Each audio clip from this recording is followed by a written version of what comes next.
कुछ रोग ऐसे होते हैं जो कि बहुत लंबे इलाज के बाद भी ठीक नहीं होते, जिसकी वजह से लोग निराश हो जाते हैं।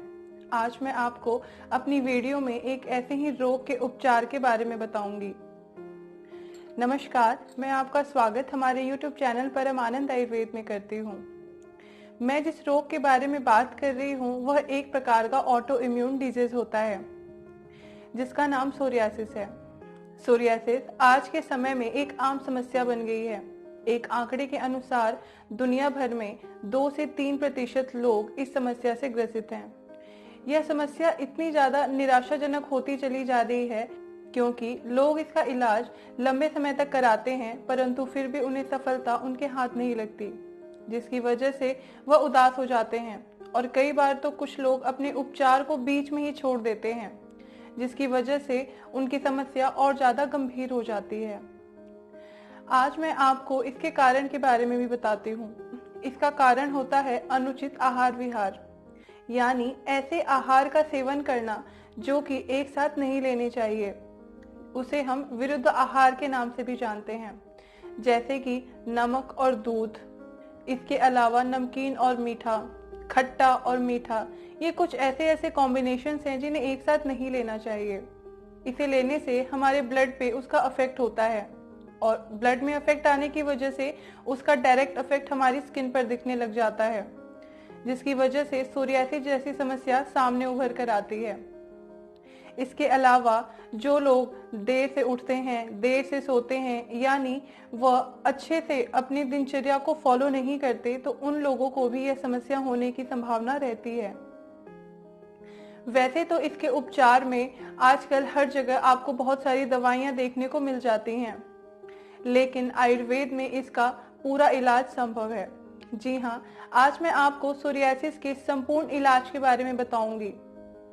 आयुर्वेद चिकित्सा पद्धति में पंचकर्मा पद्धति एक ऐसी पद्धति है जो हर प्रकार के रोगों को जड़ से खत्म करती है। अब आप पूछेंगे कि ये जड़ से किस प्रकार खत्म करती है। वैसे तो जिन लोगों ने मेरी पिछली वीडियो देखी होगी पंचकर्मा से संबंधित, उसमें मैंने विस्तार से बताया है कि कैसे पंचकर्मा आपके शरीर को डिटॉक्सिफाई करता है, यानी आपके शरीर की कैसे शुद्धिकरण करता है। सोरियासिस में भी पंचकर्मा के द्वारा आप अपनी इस समस्या से आसानी से निजात पा सकते हैं। सोरियासिस कितना भी पुराना हो, पंचकर्मा कराने के बाद उसकी समस्या काफी हद तक कम हो जाती है।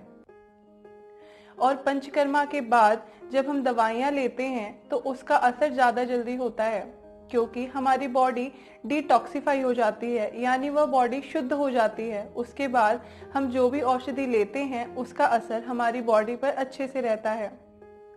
अब मैं आपको बताऊंगी कि सोरियासिस जैसी समस्या के लिए आपको पंचकर्मा में क्या कराना चाहिए। पंचकर्म में वमन या विरेचन, इन दोनों क्रियाओं में से आपको कोई एक क्रिया करानी चाहिए। इसके अलावा तक्रधारा की जाती है। मैं इन प्रोसीजर्स को थोड़ा थोड़ा समझा देती हूँ।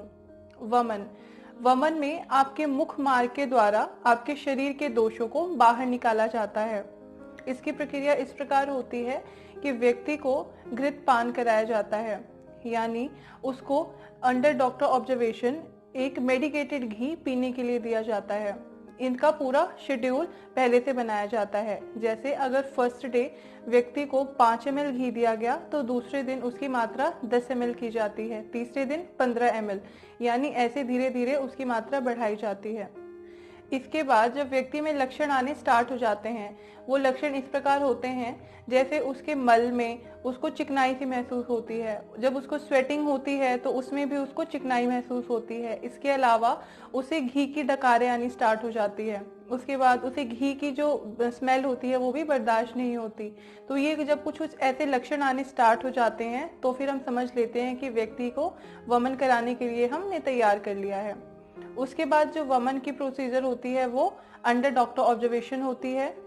वमन के दिन उसे कुछ काढ़ा ऐसे मिश्रण तैयार करके उसे काढ़ा पिलाया जाता है। उसके बाद उसका वमन पूरा किया जाता है। वमन का मतलब होता है कि आपके शरीर के बढ़े हुए दोष को मुख मार्ग से बाहर निकालना, तो इसे हम वमन प्रक्रिया कहते हैं। दूसरा प्रोसीजर होता है विरेचन। विरेचन में आपके शरीर के निचले मार्ग से शरीर के दोषों को बाहर निकाला जाता है। इसमें व्यक्ति को सेम जैसे वमन में घृतपान कराते हैं वैसे ही विरेचन में भी व्यक्ति को घृतपान कराते हैं। बस फर्क इतना है कि वमन में मुख मार्ग से सारे दोष बाहर आते हैं और विरेचन में शरीर के निचले मार्ग से सारे दोष बाहर निकलते हैं। इसके बाद हम बात करेंगे तक्र धारा की। इसमें व्यक्ति को एक टेबल पर लेटाया जाता है, उसके बाद जो जो उसके अफेक्टेड एरिया होते हैं वहां पे तक्र की धारा गिराई जाती है, यानी छाछ की धारा गिराई जाती है। ये पूरा प्रोसीजर 40 से 45 मिनट्स के बीच का होता है। इससे व्यक्ति को बहुत रिलैक्सिंग सा फील होता है और जो व्यक्ति की जो ये समस्या होती है सोरियासिस की, वो धीरे धीरे ठीक होती चली जाती है। अब आप में से कुछ लोग पूछेंगे कि इस पूरे प्रोसीजर में कितना समय लगता है या कितना दिन लगता है। इस पूरे प्रोसीजर में आपको कम से कम 15 से 20 दिन का समय लगता है, लेकिन 15 से 20 दिन के बाद जो आपकी समस्या है वो आपको काफी हद तक कम दिखाई देनी शुरू हो जाती है। जो सबसे पहला लक्षण दिखाई देगा कि आपकी बॉडी आपको लाइट फील होने लगेगी और जो निशान, जहाँ पे आपको निशान दिखाई देते हैं, जो इचिंग होती है, बहुत ज्यादा खुजली होती है, तो इन सब में आपको काफी हद तक आराम मिलेगा। तो ये सारे प्रोसीजर्स हैं जो कि सोरियासिस की समस्या के लिए पंचकर्मा में किए जाते हैं। तो अगर आप में से कोई भी सोरियासिस की समस्या से ग्रसित हैं और वो बहुत सारी दवाइयाँ ले चुके हैं, उसके बाद भी उन्हें इस समस्या से निजात नहीं मिला है, वह निराश ना हो, वह पंचकर्मा की सहायता से अपनी इस समस्या से आसानी से निजात पा सकते हैं। अगर आप भी इस समस्या से ग्रसित हैं और आप पंचकर्म द्वारा अपना इलाज चाहते हैं तो आप हमारे सेंटर पे आ सकते हैं। हमारा पूरा एड्रेस आपकी स्क्रीन पर लिखा हुआ है। आप हमारे दिए गए नंबर पर कॉल भी कर सकते हैं, आप चाहें तो इस नंबर पर व्हाट्सएप भी कर सकते हैं। अगर मेरी यह वीडियो आपको अच्छी लगी तो इसे लाइक और शेयर करना बिल्कुल मत भूलिए और साथ ही साथ मेरे इस चैनल को सब्सक्राइब भी कर लीजिए, ताकि अगली बार अगर मैं कोई भी स्वास्थ्य संबंधी जानकारी लेकर आऊं तो आप उस जानकारी को घर बैठे सुन सकें।